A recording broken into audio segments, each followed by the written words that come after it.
அஸ்ஸலாமு அலைக்கும். Hi friends, welcome to our channel Ritha's world. இன்றைக்கி ஒரு ரொம்ப டேஸ்டியான காலிஃப்ளவர் கறி எப்படி செய்யலான்னு பார்த்துடலாமா? ஃபஸ்ட்டு காலிஃப்ளவரை நல்லா க்ளீன் பண்ணி எடுத்துக்கோங்க. எடுத்துகிட்டு சட்டியில் நல்லா தண்ணி கொதிக்க வச்சு கட் பண்ணி வச்சுருக்க காலிஃப்ளவரை அதோடு சேர்த்துக்கோங்க. சேர்த்து நல்லா ஒரு 10 நிமிஷத்துக்கு நல்லா கொதிக்கவும் விட்டு ஆஃப் பண்ணி விட்டு இறக்கி இப்படி வடிகட்டி தனியாக எடுத்து வச்சிடணும். கடாய் அடுப்பில் வச்சு கடுகு கருவேப்பிலை எல்லாம் நல்லா போட்டு புரியவும் கொஞ்சோண்டு இஞ்சி வெள்ளைப்பூடு, ரொம்ப போட்டுறக்கூடாது. ரொம்ப போட்டோம்னா இஞ்சி வெள்ளைப்பூடு ஸ்மெல்லே பசங்களுக்கு சில பேருக்கு பிடிக்காமல் போயிடும். அதனால் கொஞ்சமாக போட்டு நல்லா இஞ்சி வெள்ளைப்பூடு எல்லாம் சேர்த்து நல்லா கிண்டி விட்டுக்கோங்க. ஆல்ரெடி காலிஃப்ளவர் வேகும்போது கொஞ்சம் உப்பு போட்டுக்கோங்க, அப்போ தான் கொஞ்சம் உப்பு பிடிக்கும்.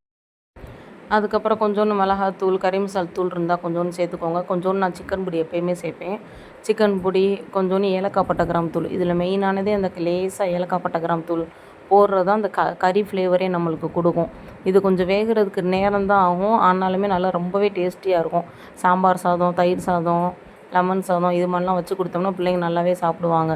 எப்போ பார்த்தாலும் காலிஃப்ளவரை நம்ம ஒரே மாதிரி ஃப்ரை பண்ணி கொடுக்கறதுக்கு இது மாதிரி செஞ்சு கொடுத்தா ரொம்பவே நல்லது.